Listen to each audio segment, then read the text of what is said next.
What's good, everyone? Coach Damien here from the Shift Method Podcast. Hope y'all are having a wonderful day. This is going to be episode number 45. We're going to go over one of the other coaches that I get to work with at Johnny O's Gymnasium here in just a moment here. Just some quick updates like we always talk about. As always, if you're looking to have a coach down in the South Florida region, train with me down in Johnny O's in beautiful Boca Raton, South Florida. Y'all know where to find me. You can message me on Instagram at _shift_method, or you can head to theshiftmethod.org. Click any of those take action buttons, fill out a short little survey, and I'll get in contact with you as soon as possible. We still got merchandise on the store. If you want to get shirts, shorts, water bottles, you name it, we probably have it, as well as those custom training templates if you want to work virtually online, if you're trying to ball on a budget or train on a budget. So all those services are still available. And of course, this is coming out kind of in the middle of June. Don't forget to join that newsletter if you want to get more updates on what's going on. That goes out the first Monday of every month. So if you want to see things like discounts I got going on, or any kind of services that might have changed, or any kind of updates that are going on with the Chef Method or my life, you'll make sure you want to subscribe to that. You just head to my website and you click and put in your name and email. But enough about me. We're going to go ahead and get started. Again, this is episode number 45. And again, like I mentioned, we have another trainer from Johnny O's Gymnasium. I'm going to get through everyone eventually, right? I want to make sure I learn more about the coaches that are around me and what they do, because I see them basically every single day. And I want to know more about the good work that they do, about kind of their background and kind of their philosophy. And so I'm going to interview a guy that I've known, I feel like, since I started at Johnny O. So I've known him for a little over a year. And that is my man, John Dufault. John, do you mind introducing yourself to the people? What's going on, Damien? I'm John Dufault. I'm a coach in the area since about 2015. I've done everything: big groups, small groups, individuals, golf performance. Helped run a couple of gyms as well. So my experience is a little vast. Now I've kind of narrowed it down to the small group individual training, and it's great to be able to, help people and do what you love on an everyday basis, and, hang around with guys like you and girls as well that also help people. And that's basically what we're doing in this business is trying to help people, whether it's, physical, lifestyle, mental fitness, all of it. It's just a very rewarding opportunity to be able to do that. And what better place than sunny South Florida, right? Absolutely, man. Yeah, that's what I always tell my own coaches, man. Obviously, there's financial reasons to get involved, there's personal reason to get involved, but hopefully it's in the service of others is what you're doing this job for ultimately. And of course, I gotta ask, you forgot Yeah. to mention the most important thing about yourself, you little Celtics fan over there. I When wasn't when sure if we're you're going to recording bring this, that of up course I'm gonna bring it up. with the game six tonight. It's games. So yeah, this is coming out towards the end of May, or we're recording this at the end of May, everyone. So this is game 6. Who knows where the finals are going to be by the time this comes out? But who you got tonight? Let's see if our predictions are accurate. So I had a little what I call a conspiracy theory going on Monday after we lost the game Sunday, that we couldn't go 10 days without NBA basketball. So I successfully predicted 2 wins to make it 3-2. Okay. Now you know it's up to the gods above, and the past Celtics legends And to come Vegas through, and and hopefully we get another 51-point output from Jason Tatum, and unfortunately send it back to, well, unfortunately for you Miami fans, fortunately for me, send it back to Boston this weekend. So let's hope. One can okay. hope. Okay. I'm gonna say the Heat closed it at home. I'm actually gonna say it's a low scoring game. And I think it's just going to be like a dogfight. I think it's going to be like really gritty. I think there's probably going to be a lot of technical fouls, a lot of hard fouls. And I'm going to say that Heat like just squeak by, maybe by like a 5 or 6 point win. That's, Yeah, I mean, that's my prediction. it's funny. I thought they were going to replay the last game because it forces the next game, but they were replaying 2 games ago, the one that was in Miami, and it was just that. It was just a Mm-hmm. dogfight until the very end, and I'm kind of watching it, and I'm like, this might be a preview of how tomorrow. Well, it was last night, so Yeah. tonight's Yeah. game goes. So Yeah. we'll see. I mean, I'm glad they didn't just give up. That's what I'm Yes. happy about. And I heard they went to Top Golf after before the game in Miami, Oh, so that got them to bond together, I yeah. guess. So Yeah. maybe we can rent it out this afternoon so they can get a nice little session in before they take care of business. Yeah. Right. Well, I know I'm watching the game tonight, so For I'll be messaging sure. you while it goes on. Yeah, for sure. Well, Just cool, man. hopefully you'll be upset and I'll be happy. We'll see. Either way, I love the sport, so either way, I'll be happy. But Miami better. Let's go, guys. Um, you mentioned you've been coaching down here since 2015. Correct me if I'm wrong. Are you from Boston originally, or are you I'm from? from outside of Boston. It's in Central Mass. It's a small town called Holden. Growing up, it's funny you mentioned the Celtics because the legend has it my first words as a kid was Larry Bird. So I'm not sure I believe my family on that one, but basketball and especially Celtics basketball has been a part of my life since day one. And then That's once very I cool. stopped growing, there needed to be a shift because there was not going to be an NBA future for me. So initially, I thought it was going to be a future in coaching and basketball, Hmm. and I did that through high school and college. And then the political side kind of showed its ugly head, and Hmm. it just wasn't for me. So I just kind of spiraled it into what we do now: fitness, helping people, helping players that were able to grow to plus Yeah. 6 feet. And it's been a different journey than I anticipated, but it's been equally rewarding for sure.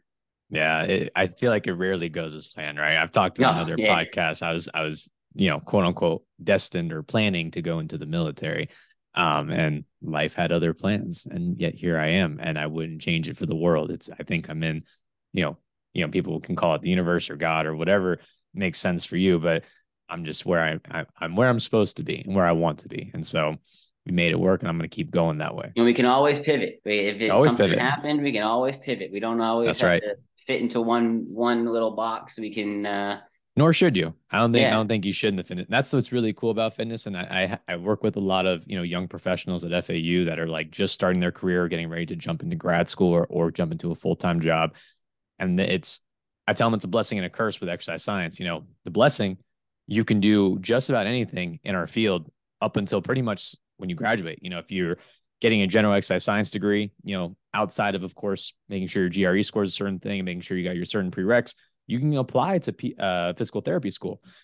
You could hop into strength and conditioning. You can hop into exercise physiology. Like you can kind of go a lot of different directions up until basically when you graduate, if you're on the fence about what you want to do.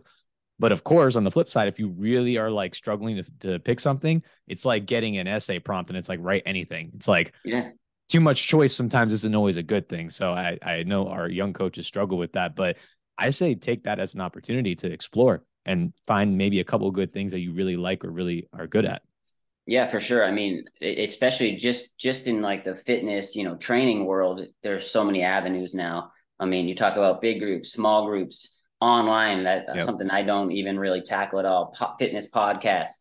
There's different avenues, I guess, that people can go down. And, a lot of people might minor in a communication thing because they Yeah. love sports and they go into like a broadcasting track and they realize that, man, I don't really like the desk work. So Mm-hmm. I can make it my own podcast or, I mean, look at all the former athletes and current athletes. Almost all of them have some sort of podcast or Yes. some sort of like additional craft, I guess. Like I think what Brandon Marshall opened his own gym. Yeah. Andy's Yeah. got the podcast.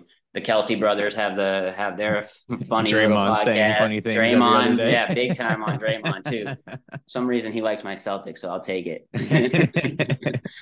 But yeah, man, there's a lot of avenues you can take, and so it's I think that's hopeful for our young professionals. So that they should keep going at it, and not try their best not to be too stressed out about it. Um, in terms of, so you said 2015, is that Mhm. when you started down here in fitness, Yeah. or is that when you started? So Okay, I moved here. Well, I kind of moved back and forth because I was in the golf business to start. And I was trying to get my feet wet in the fitness industry because South Florida, Scottsdale, Arizona, and California at the time were like the big three for fitness. You had it to a certain extent up where I was in Massachusetts, but not to the same level and the same degree. And at the time, the opportunities I was getting was going to be pretty expensive to live in Boston. So I was like, well, I don't really like winters, so I might as well try to nope. find a warm weather climate.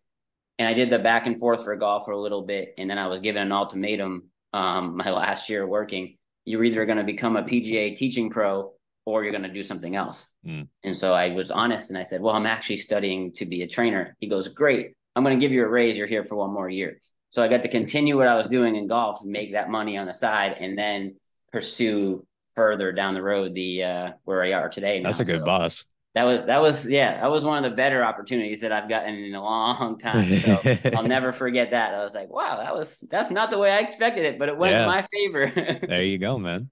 Very cool. And then so yeah, I started here in the group setting because I was fresh. I didn't really know much. And it's funny you mentioned about not knowing what you wanted to do out of school. I was a sport management major that was going to be a basketball coach. That was that was what I was going to be. And when that kind of pivoted, I didn't really know what I was going to do. And the exercise science and nutrition classes, the ones that I'm using most today, were my least favorite at the time. So it goes to show you that don't think you're on that one track and you have to stay on it. At least I had a little bit of background from the management degree with those two classes that I had, like I was kind of exposed to it. So when I came down to actually learning the information and begin coaching, I had a decent background in it. And then the management side teaches you what I think a lot of business owners, like fitness business owners and trainers, lack, is a business acumen. Absolutely. To me, it seems second nature because that's what I grew up doing. But I've noticed that that's a big struggle in the industry. And I think we're part of the fastest growing time in the industry too, like speed wise. And a lot of time when we have speed, it gets rushed and the details get missed. Yes. So I would say that if you're a young trainer out there, don't fall asleep in those business classes because you're gonna wish you paid attention. Even though it may seem boring, mundane, just, oh, this is very basic. It's just pay attention because there's little cues and stuff that you'll take for granted if you're not using them. I tell my coaches, man, you can have the best programming, you can be the smartest, but if you can't sell, what good are you in terms of making money and surviving? Because at the end of the day, we're here to help people. Good trainers are here to help people, but also you need to make a living, like realistically. And so the reason why sleazy car salesman trainers can be successful is because they know how to sell. And you watch them work out and you look at their programming. Hell, they probably don't even have programming written down. They probably just have it in their head and they do the same one for 8 people back to back.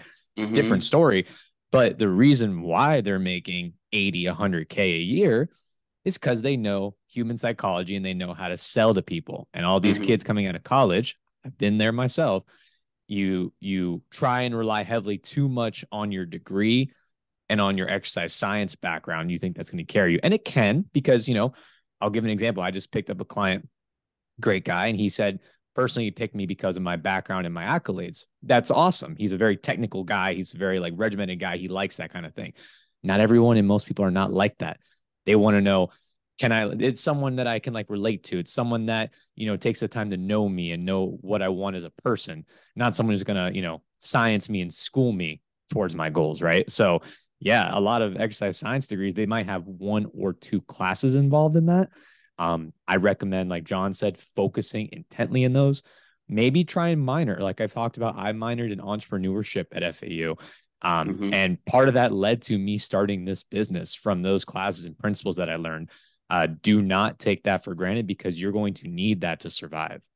Yeah. And to go what you were saying about, having all that background with educational, like exercise science and, all the certifications and stuff, I think it's very important to have that stuff. Of course. But I don't think it necessarily makes you a good coach. No. I think what it comes down to is don't just get certifications and educations to say, oh, I got them. Thank you. Get them because you might enjoy. Like say you've never taught powerlifting. Yeah. But you're like, dude, I'm interested in learning.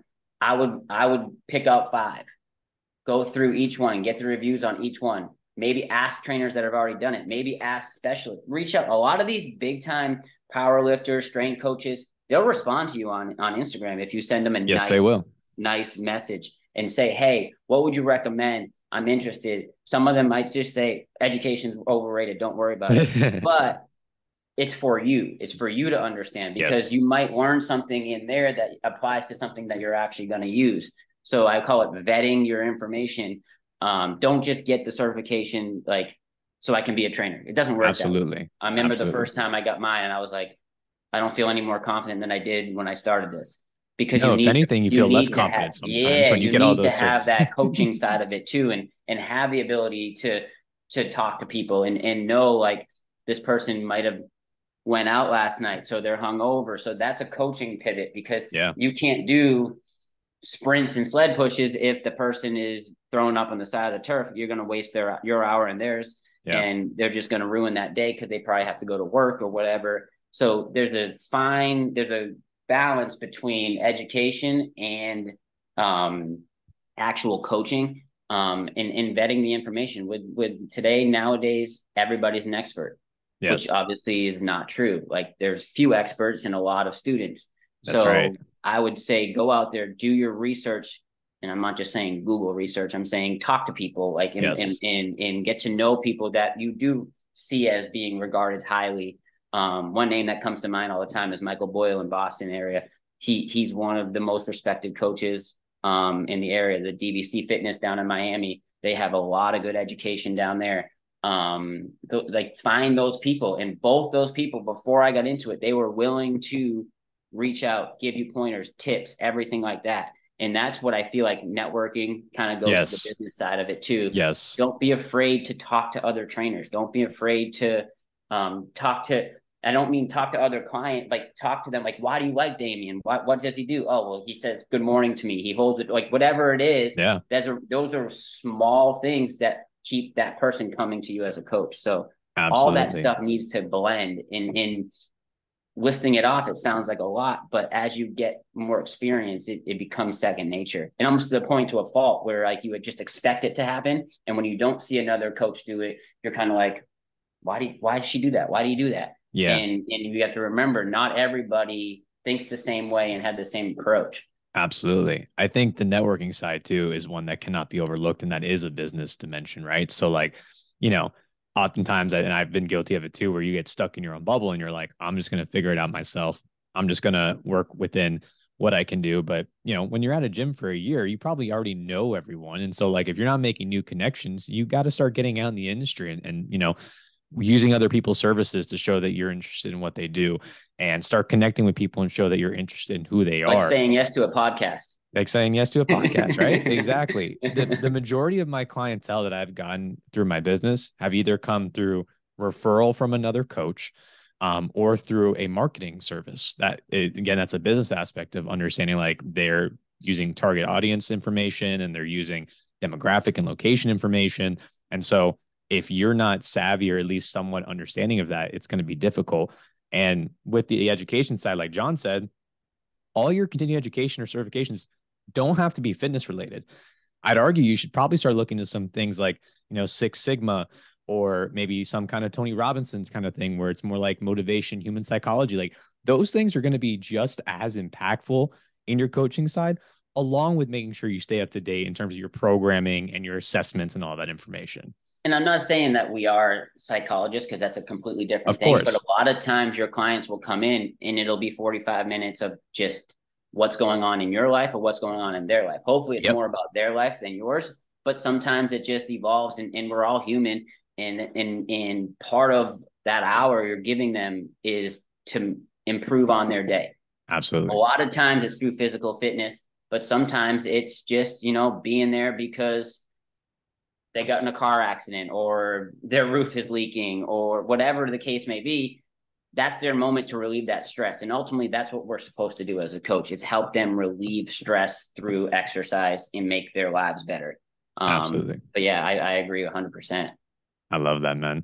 To kind of pivot a little bit, you talk about, your background and wanting to get into basketball coaching and ultimately getting into golfing. How did you, like, yourself personally get into working out? Was it a family thing? Was it just something you picked up in college? Like, what's like your story?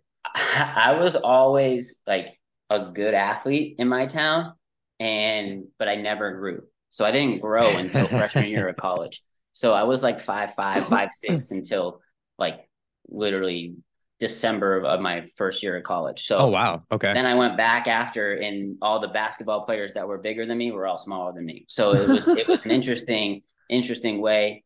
I just kind of, even I went to University of Tampa for a semester, and then I transferred back to UMass, and it just kind of evolved that I was around the basketball team. I never really sought out to be a part of it.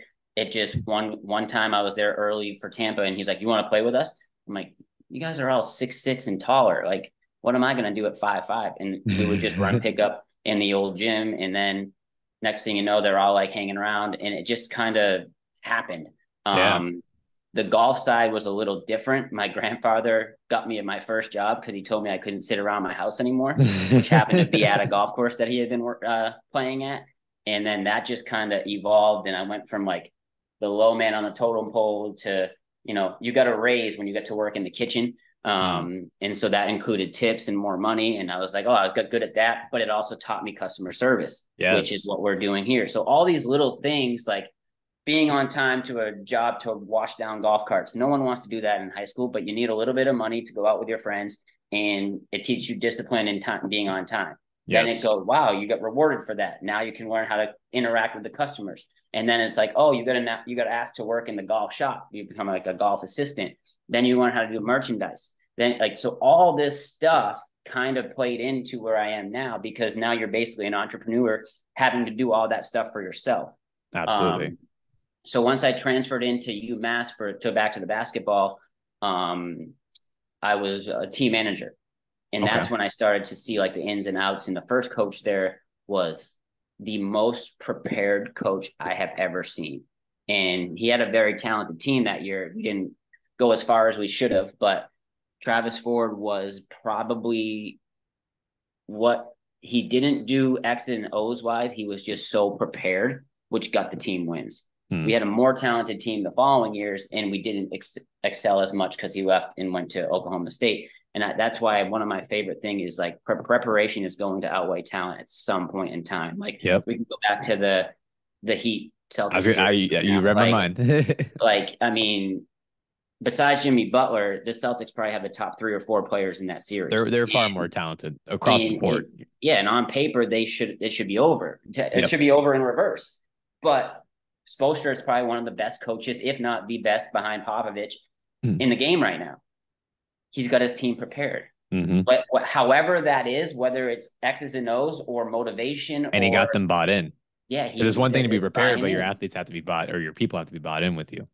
Yeah, so that's my whole thing, and why I kind of like the fitness industry, because we're teaching skills, if you think about it. And we're not just getting you to move, like you mentioned, like, oh, I'm going to do the same routine for the same 8 people I see today, and then tomorrow I'm going to do the same routine. Like that's not coaching. That's anybody can do that, really. If you think about it, you write a list of exercise, and you're not noticing, oh, well, they're doing this incorrectly, this correctly. They're not getting any feedback, and feedback is huge, because if you're not providing positive reinforcement, that person might not stay with you very long.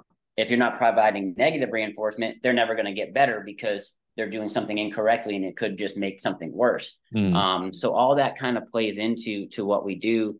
And that's why I think preparation is preparation, education, that's all part of it. If you're more prepared to handle what you're going to see, you can coach better. Absolutely. So it all kind of tied in. And then I came to the realization that coaching was not going to be for me. So I decided to kind of pursue that golf, because I had a small little passion for it. But then I realized the grind that is involved in being a tour pro, a teaching pro, which was a good story last weekend at the golf tournament they had at the PGA. A teaching pro doesn't usually play in tour events, but he qualified, and he got a hole-in-one on the last day. And it was just a magical story for any teaching pro out there would understand how amazing that is, to go up against guys like Rory, Justin Thomas, and beat them and get a hole-in-one and share that moment with the top 5, 10 players in the world. It's a cool feeling, but it's a grind. And I don't think people realize, like, they see the good from this weekend and they say, oh, wow, good for him. He's working 6-7 days a week. He probably doesn't really see his family that often. He's there on holidays. He's there. Like, it's a grind. Sure, you're doing something you love, but you have Yeah. to really love it. Otherwise, you're going to face that burnout. Oh yeah, burnout in our industry, especially. I know it's in other ones, but it is real, dude. And especially in like the strength conditioning slash high level coaching technical world, it's probably even to a higher degree. You know, I hear stories from student interns and that are in strength conditioning on more like the collegiate side, not the private side, which can still be Yeah, demanding, of course. And it's like, dude, 5 a.m., 6 days a week plus, doing it for free a lot of the time. And I'm like, bro. And then I hear professionals, I hear the salary and I hear the commitment. I'm like, you better fucking love this, or else yeah, you're gonna get resentful really quick. yeah. And that's a nice thing you say, getting up at 5 a.m. For some reason, I'd always been a morning person. So That's that good. getting up early was not like, I didn't have to worry about that drag. Oh, I got to get up again. Yeah, I yeah, enjoy it. I like it. But see me after 9 o'clock at night, that's a different story. I don't know. I don't know if I'd be a night owl, but yeah, definitely. I understand the burnout. I got that in golf. I mean, the long days, and I wouldn't call them thankless hours, but they felt like thankless hours at the same yeah. time. Um, and then you're obviously always going to be working for somebody, whether it be a club, whether it Mm. be a boss or a head pro, director of golf, whatever the case may be. You don't have the freedom that like we do as coaches, which can be a good and bad thing, because you can be like, oh, I'm sick of this, I don't want to work today, and you can just call it off. Yeah, But you don't get the money to come in that way. You can't really just call it off when you're working, for somebody or representing another company. absolutely. So I liked everything that kind of brought me here. And I definitely pulled a little bit of something from each job. And even though jobs that I didn't stick at and didn't Yeah, like, didn't enjoy, they taught me something. Like maybe it was what not to do, or wow, I did like what this person did, but how he spoke to people was not the way I want to approach it. And then yes. you can see the responses. Like one particular golf course I worked at, every time he spoke to somebody, people would just be snarling or like, oh, I hate that guy. Hmm. And it makes you not want to work there, because if that's going to be what he's getting the effect on people that have been around him for 5 years, what is that going to be for me who just walked in here for 2 days? Yes, So you have to be willing to do what's right for yourself, number one. And number two, learn things, like learn it and take it with you, and be able to adapt how you want to approach your life, so you're not that person. Or maybe you find somebody that you idolize and that you inspires you to oh, I want to be more like that. And as yeah. long as they run their day in a good manner, then that's a good person to aspire to be. That's such a good mindset, man. Because yeah, you're not gonna love every job. You know, I've briefly mentioned this once or twice that coming out of grad school, I graduated in 2020, and so it was peak COVID time, and so from like June through September, I was basically just doing like independent contracting at parks for wearing a mask. Where we weren't sure what was going on with COVID. I was applying to jobs every day. I got a high end gig in Miami in a luxury property where I oversaw the sporting club. But it was a very, very, I don't use this word lightly, toxic work environment. I'm talking like some of the management was to say unprofessional would be a compliment to them. It was bad. And then while I did not like the job, I'm thankful for the experience. It was my first job coming out of COVID. I was happy to have money. Um, but what I learned is how I don't want to be as a leader. And so I've always found that I naturally gravitate well towards being a good leader for people, but that really reinforced like, okay, your style is doing the right thing. And this is whatever this is, you should be doing the opposite of that. And so I Mm-hmm. was able to, in the moment, it sucks. And so you're really not looking at it that way, but looking back at it, having that gratitude and like, I will never be like that was very helpful for me. 100%, 100%. I have ample examples of that, and I always laugh. The two times I was the happiest, I was making the least amount of money, and that says a lot, because And you it can't put kind a of price on does. that, man. You Yeah, cannot you put a can't. price on that. It might have been work environment, and I might have enjoyed myself because the people I was going to work with every day made it enjoyable. Or it Yes. might have been, I just was doing something I loved, so it didn't feel like work. So Yeah. it all matters. Ideally, you want to have something that you love with people that you enjoy working with, and you're making money. But there's a process to it, and sometimes we get hung up in not enjoying the everyday because we have this goal that we want to hit, whether it's financially or number of clients, or I want to live in such and such a state by this time. But in order to do that, I need to make X amount or whatever it is. Everyone's got their own goals, but you have to enjoy the everyday. And I'm myself working on that, being more, as they say, present. Yeah. And not just looking, okay, what went wrong in the past and what hasn't happened in the future that I can't control technically. And being like, okay, I met this person, or I did this podcast, or, it was 15, like I had someone apologize. Oh, sorry, I dragged you out here. It's like, dude, I agreed to come out here. Don't apologize. Like, it was 10 minutes. It was 10 minutes. Like, it's another opportunity, because you just never know. You never know what could come from it. Like, you never know. Yeah. And it's funny you say that, because like you make connections with people, and I highly value networking, connecting, but like almost every connection I've made has led to something. And you shouldn't make a connection with the mindset like, oh, this is going to get me clients and this is going to get me more money. It should be genuine, and hopefully you like people to an extent, and so that fosters that kind of thing you want to do. But time and time again, man, it's like just good things keep happening when you make connections, like really good, and sometimes a little bit more long term, but usually if you're a good person and people like you, it happens faster than you would imagine. So don't deny the power of that. Yeah, and I always will say this too, is if you're a younger person listening to this, even those bad experiences don't burn bridges. No, never, never end on a good note, always. Because again, you never know. This industry is small, never man. know. You never know. And obviously being a sports fan, you look back and one thing that stands out to me now is like the older players that I grew up watching: Paul Pierce, Kevin Garnett, Ray Allen, Rajon Rondo. They all kind of had a little beef when Ray Allen decided to come to Miami after we won. And I have always been of the mindset, well, he's got to do what's right for his family.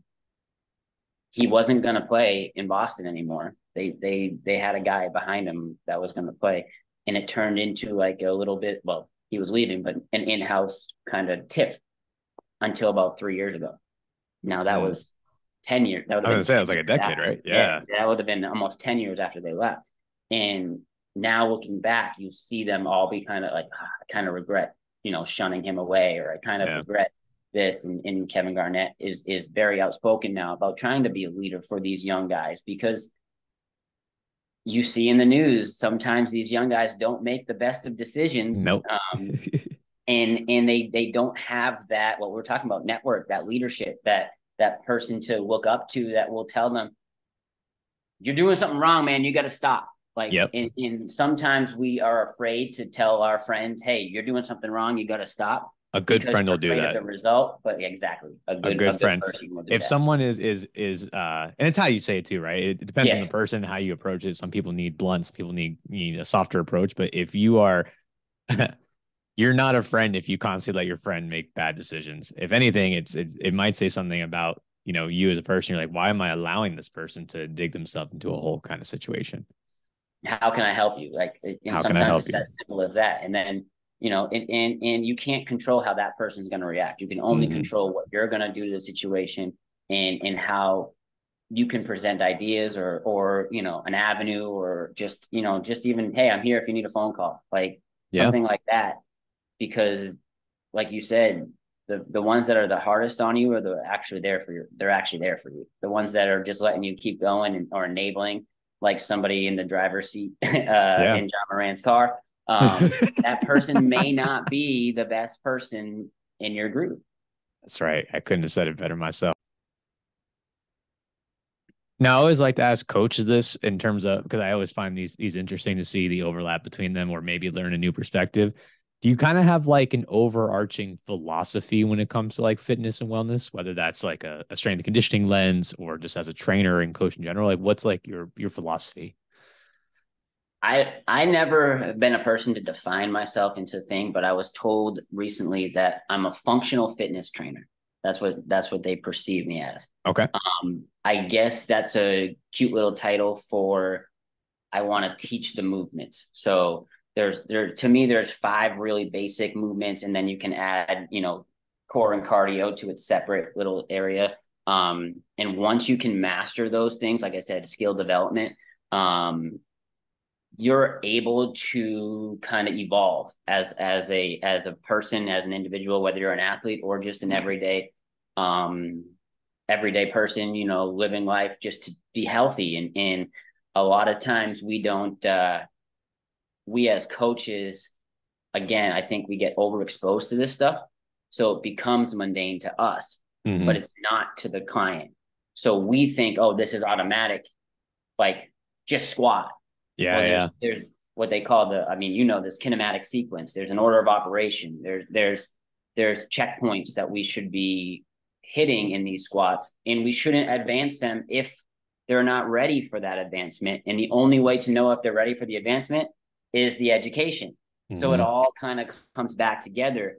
I think the reason why they would put me in the functional side of things is because I take a lot of time to master those movements, and I take a lot of time before we advance. And yeah, it may not be sexy. It may not be what's being posted on Instagram, but I can tell you, when you're trying to go pick up your grandchildren, you're going to be grateful that you were able to pick up your grandchildren. Or one of my favorite quotes was, you think paying a professional is expensive, wait till you pay an amateur, implying that if you're doing something wrong, your shoulder might go. Or same thing with and it doesn't even have to apply to fitness. We're going to touch on it later. Golf. If you're swinging incorrectly in golf, you could exacerbate a shoulder injury. You could make a knee injury worse. All these things apply. And I think the interesting part about fitness is it's kind of just what I call this big amoeba, where everything's just in together and it doesn't really have a flow to anything. And we as coaches are trying to provide a little bit of structure to that blob of information. And that's why I think it's important to stress the skill of lifting and stuff like that. One of my biggest concerns watching professional sports is this narrative about ACL injuries. And the narrative now is the turf. I can tell you right now, it may be the turf, but there's more evidence that it's training technique. And it's an interesting conversation. Yeah. And what's easy about blaming turf and field and grass and whoever the companies are that make the turf is there's no person at fault, so to speak. Yeah. But if we take it at the root cause of improper training or not getting the proper recovery time, not proper diet, if we don't apply all those things to it, then that person, there's somebody behind all that. There's a nutritionist behind all that that's getting the blame. There's a trainer behind it getting the blame.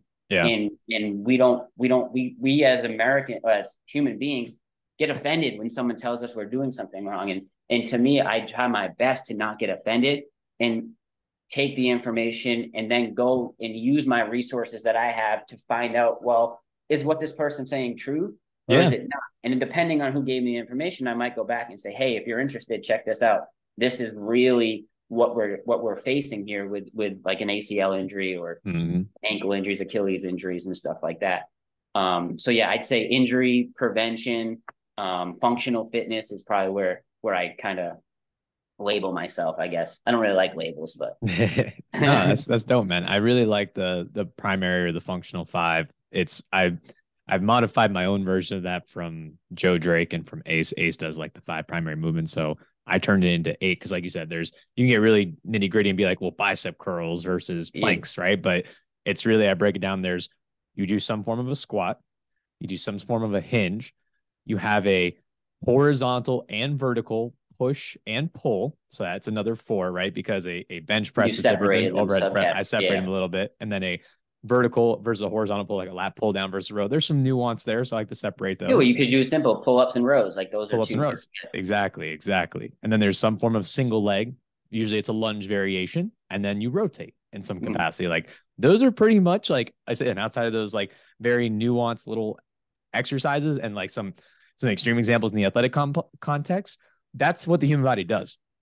That is, you can break down human movement pretty much into those 8 things. So I really like that breakdown, those focus, because if you can get good at a variation of one of those, even if you break it down to the 5, you get good at one variation of those, you can translate that to everything else, right? You don't have to be 100%. You don't have to master every single squat to benefit from exercise of a squat. If you get good at a goblet squat or a barbell back squat, that's going to be a good benefit for you regardless for your fitness level. And then that's the knowledge behind the teaching is, like you say, for a golf perspective, I prefer the goblet squat just because you're incorporating that core. You called it rotation, I call it core musculature. It's all whatever you label it, it's all the same. It's just important that, and I found it more in golf, how, in me personally, been teaching the core structure completely wrong. And part of being a good coach is knowing when you're wrong and knowing how to change it and make it more. And just in my personal experience, my distances on my clubs have gone insanely further since learning how to appropriately train your core and appropriately train the posterior chain, because that's two places where you're getting majority of your skills, I guess, in golf. And really the core probably gets, when it comes down to training, neglected the most, because there's only so much individual work we can do with it without really tiring out the person. But if you think about it, your core is holding up when you walk, holding up when you sit, holding, like keeping you in good posture. All that stuff is applying regardless whether you're an athlete or not. And training it properly makes everything else a lot easier. And you'll get it. And if you coach the deadlift or the squat properly, or even an overhead lift standing up, your core better be engaged. And a lot of times it's not. In over a years, I can see when people are standing and their back is in huge extension, so there's no core, activation while we're doing in learning all those things. It sounds like a lot, and it's like, oh, my head's spinning when you tell me all this stuff. But after these first couple of weeks, it'll be like automatic for you, and if you're in pain or whatever the case may be, it'll alleviate a lot. And that's why I think as an industry, we're important. Like, coaches are extremely important, and that balance of education and coaching is huge. And it's probably a 50-50 split. I know a lot of people don't agree with that. They think it's 80 coaching, 20% education, but information does change, and it does. Unfortunately, bad information goes viral and good information gets suppressed. So it's a nasty little game a little bit, but as long as you can, like I said, vet and qualify your sources and see that the information is clean, then keep doing what you're doing.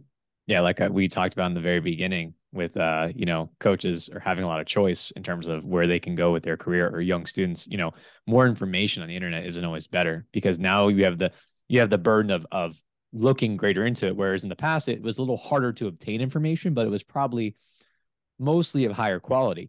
Now Joe Blow can write about, how, the overhead press is the greatest quad exercise ever. And you're like, wait, what? And so like, you have no idea, what is going on in that regard. And as fitness professionals, we debate quite a bit. So the public is going to be even more confused. So that's something definitely we have to attack.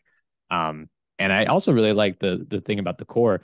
I think a lot of coaches, oftentimes young coaches, they're like, core, six pack, posterior pelvic tilt. And like, that's what they think it is. It's like, I look at the core as every muscle that attaches to the thorax or the torso of your body. So that includes your lats, your pecs, the muscles of the shoulder, your rhomboids, your traps, everything in the hips, your glutes, your part of your quadriceps, your hamstrings. Like, that to me is all core based. Anything that generates from the center of your body and translates or transmits force to the limb. So it's not just the belly and the lower back. It is basically all of your upper, mid, and lower body outside of like your calves and your biceps.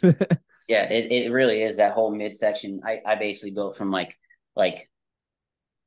pelvis to ribs, basically, and that whole, like I say, like the squat belt, like that area that you're protecting. I take it away. That area we want to develop the strength and stability without that belt, and then eventually, if we're getting to a point where you're getting to those weights where it's extremely heavy, then you can protect it. But yeah, I agree. It's more than just that fancy six pack that everybody dreams of. Absolutely. And then to go back to real quick on what you were saying about information, I don't know exactly who did this, so I can't source it, but they vetted 15 of the top 100 fitfluencers online. Okay. And only 33% of the 15 were deemed as accurate. So it goes to show you that if you expand it out to a bigger sample size, you're probably going to find less and less and less and less correct information out there. Yep. So I always say, be careful. And Google's not research, kids. No, it's not. Google is not research. Like you said you used to be able to look up information and you would know it'd be a little like it would be better quality because it was, vetted, cited, sourced, all that stuff. So 100% agree with that. Yeah, 33 sounds promising. I was like, oh, that's expand that out to 1,000 and see how many we really get.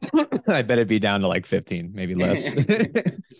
And okay, well, I like your approach, man, in terms of like, I'm the same way. I want to be, if I'm doing something possibly wrong, I like feedback from other coaches. And so obviously it's the way that you do it. So in the interest of being wrong, I'm going to give you as a non-golfing person / coach, I'm going to give a little bit of what I think could be good principles of strength and conditioning. And I want to hear from the expert himself, what he thinks on that take.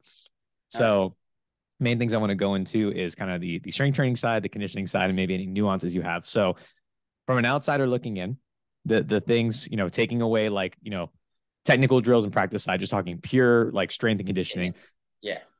I would gamble that there's two main components from the resistance training side. The first one is going to be just general fitness program design, whereas like general resistance training is going to make any athlete better, especially if you don't have a resistance training background, with training the main primary movement patterns, because golf is a full body experience, right? 100%. Once you hammer down a little bit of the basics and you get a more advanced athlete, I would imagine that power base and general strength training is probably going to be key, because golf to me seems like a very power-based sport with long intervals in between when you're doing things. Obviously, there's the technical, fine motor skill. Yeah. But mostly for that driving, you're going to need that power base. So that is from the resistance training side. From the conditioning side, this is one I'm a little maybe gambling on, or not gambling on, just unsure about. I would argue maybe it's just general conditioning, because obviously you can get fatigued, from a muscular standpoint for playing a long day, being out in the sun. But if you have good general conditioning, probably more or less able to keep up with the sport. And of course, a big emphasis on rotational power and development, as well as having good stability and balance is going to be key in that regard. So what do you think, Coach? What do you think of my analysis? You nailed it on the last one, the balance and stability. I mean, that is, especially for the amateur. Unfortunately, right now, golf is more of an older population. We're starting to see a lot more touring pros at a younger age coming in at 18, 19, 20. And they're obviously a little bit more athletic.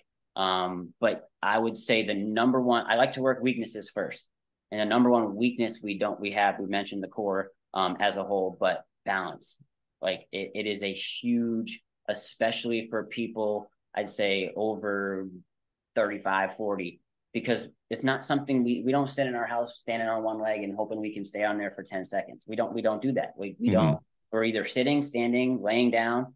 We're never really challenging our nervous system in a certain way that we expect to just get out on the golf course and be able to perform. Yeah. Well, there's no basis, there's no benchmark, there's no foundation of your balance skills.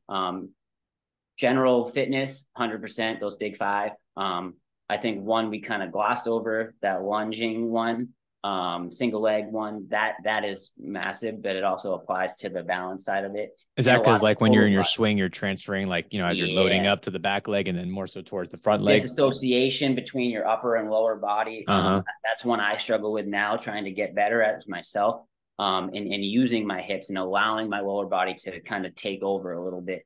Because we're just very forceful. It's easy to probably just muscle a swing with your upper body. Yeah, we all want to muscle it, and it really doesn't. That's technical to the swing side, but it doesn't really need to be that way. So yeah, core, like you said, rotational power properly through the hips, not so much through your six pack. Balance, stability, and then for the I laugh when you brought up conditioning, because we as amateurs are spoiled. We get to use golf carts, especially here in Florida where it's 100 degrees. A lot of golfers have to walk. And so, see, I did not know that. So you have to walk, and if you're an amateur and you're walking, you're carrying your own bag, which 50 to 70 pounds. Right. And if you have lucky enough to have a caddy, then you're just walking. Well, a lot of these courses that like Tiger Woods is obviously the best golfer that we've seen play. And he's having struggles with injuries where he just can't physically walk the course. There's hills, there's down, there's big drops, and it sounds so simple, but they're out there for 5 or 6 hours. I was going to Plus, say they're it's out a there long two time in hours the heat. before. Yeah. So it sounds ridiculous, but if you can walk 5 miles, go for a walk. And if you're somebody who's younger and wants to keep that cardio up there, then make it a run or low impact bike. We don't really need, to be able to jump the highest or anything like that or the furthest, but all that stuff will help you transition your power into the swing. And it's not like a defensive lineman. You get like a jammer at a gym that's going to create power and he's going to drive through the line. Golf, we're not really like that. It's a total body. Everything's going to kind of do its own role and all in cohesion. So it's an interesting. I think you nailed it with the general, just a general fitness. And then once you see the limitations of whatever that person who's trying to perform better has, then you can kind of tackle that. So it's very specific case by case. But a lot of people, I would say, is the dissociation between your upper and lower body is what the hardest part to grasp and then execute. That makes a lot of sense with the aspect of you maybe having to walk your course and have the weight with you. Again, I'm ignorant to this. With, let's say you do your swing and now you have to go travel to where you've placed the ball. Do you have a time limit to where you need to get and perform your next swing, or how does that work? So typically the round takes like 4 hours. As an amateur and you're playing like in an everyday golf course like us, we don't really have a timer. I think they're supposed to play every hole in like 14 minutes or something like that. Okay. It's becoming a problem because some golfers are not staying inside that window. I think this week they said you get 43 seconds per shot. So once you get to the ball, you're supposed to have hit the ball within 43 seconds. And because it's being so technical, a lot of guys take extra time. Right. Granted, there are situations where weather, wind conditions, and whatnot, of course, that's gonna just in general take more time. But yeah, typically they want you. I always said when I was running the inside of the golf course, I said you better play this hole in 12 to 14 minutes. Like if you're not playing fast enough, and, right. The people behind you will be waiting, and then that goes into the whole business side where you're not getting enough money to keep the course open. But yeah, there are supposed time limits. It's not often enforced. If you're in a tournament and you do lose like a stroke, like they'll penalize you for slow play. But yeah, typically should be 12 to 14 minutes. And if you think about it, if you're deconditioned, it sounds like a lot for us, but if you're deconditioned, it might take you an extra minute and a half just to get to that ball, even if you're in a golf cart. That's what I was going to say. I could definitely see we're doing like some maybe, interval walks or some weighted walks. Maybe you can have a good translation where it's like, hey man, like you just cracked the ball a couple 100 yards and now you got to go walk up and down dunes at noon carrying around this 50-pound bag. You might be out of breath by the time you get to the ball. And let's say you got a minute or two to recover before your next swing. You might be like shaking and you might be a little tired and fatigued. Like that is a skill to train. And then if you add performance enhancers like I don't know, the Bud Light or the what's and it might make it even a little bit harder because golf is a fun atmosphere for the boys, if you catch my drift. I don't particularly partake in that side of it because I want to get as good as possible, but plenty of my friends and family, they dehydrated. They definitely enjoy that cold beer at the end of the round for sure. So very, very interesting. Yeah, that's a very good point. The fun side of it too is nutrition side of it. The nutritional side components, right? Very cool, man. Okay, well, at least I know that I was at least somewhat on the mark with that. So that's I mean, it's posterior chain, it's core, and it's dissociation between the two. I like to say low impact cardio will help you, but it'll help your cardiovascular regardless of if you're a golfer or not. I love that, man. Before we sign off, if you could give one piece of advice maybe to young coaches, or maybe if you want to get, more granular coaches that want to get into the golfing industry, what piece of advice would you give them to kind of help them along their journey? love the game, like enjoy the game, enjoy playing it for yourself, because nothing beats firsthand knowledge. So, for instance, if you decided, okay, I want to PR my deadlift, and so in the gym you're working on your deadlift, and then simultaneously you're playing golf once or twice a week, and you notice things translate to the golf course from just doing proper deadlifting or power deadlifting. Same thing with rotational movements. That med ball, wall ball that we use a lot at Johnny O's. Learning, wow, this came right from my head. I didn't feel like I did anything upper body wise. And that anecdote that you're taking from your own training, applying it to your golf swing and golf, you'll be able to help people more. And golf's a very interesting game because everybody thinks they're an expert. So if you make a bad swing on the course, regardless if the person shoots 69 or 99, he's going to give you a tip. Yeah, buddy, you should have been like tips. this. Yeah. Don't listen to those tips, but use that as you're playing feedback as a way to help others. Like, hey, does this happen to you? Because it happens to me. And that way you can kind of create another relationship with the other golfers. So play a lot if you can. Learn, apply what you've learned about the 5 big things that we mentioned, and then get your own feedback, get your self feedback in, oh, wow, that went, usually I hit it this far and that went that far, or, oh, I've really messed up here. Why, what happened? And then you can get your own internal feedback to help others. That's be my biggest thing is don't be afraid to try things. You may not think you need it, but the feedback you get will definitely help the people you're trying to help.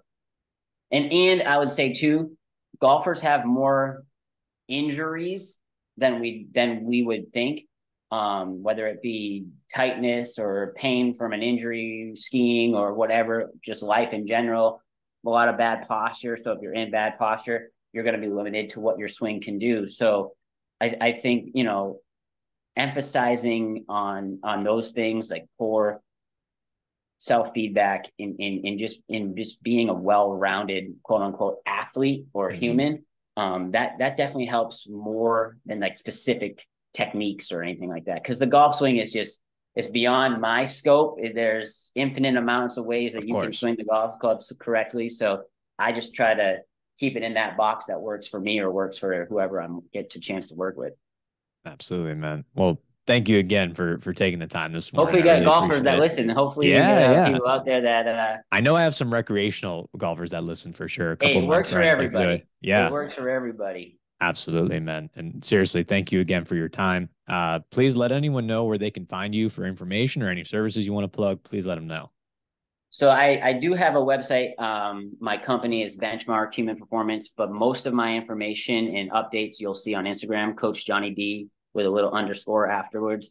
A lot of that stuff as well, put up like the stretches, sometimes the group work that I've done, or just little, kind of like we did today, little sayings or mottos, or, I'll put out stuff about, like I said, preparation is more important than talent sometimes, because talent will only take you so far.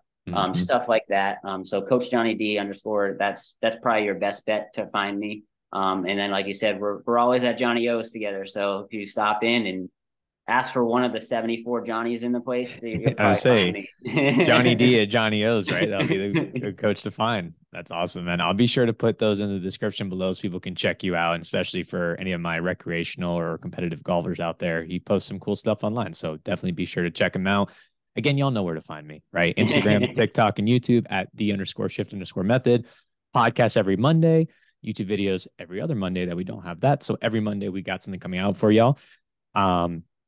Other than that, same old with, in terms of if you want to train with me, you can head to theshiftmethod.org. You can click any of those take action buttons, fill out the survey, or just hit me up on Instagram. I'll be sure to get back to you as soon as possible. You can also work virtually, one-on-one, or you can buy one of those custom training templates through Train Heroic. Again, that will be found on theshiftmethod.org. Thank you all so much for tuning in. As always, John, you have a wonderful Saturday, man. Go Heat. All right. I'm rooting for my boys, but we'll see if that comes to bite me in the butt when this actually comes out. We're gonna do a follow-up on tomorrow morning, right after the Celtics. I'll be messaging you tonight. Don't worry. I'll be messaging you tonight. I'm just hoping we get one more game. That's all I want. Just give me the full 7 and we'll see what happens. Oh boy. Well, I'll be rooting either way, man. You have a wonderful Saturday. All right. Thank you, Damien. I appreciate you inviting me on. Later, bud. See you, Take it easy. everyone.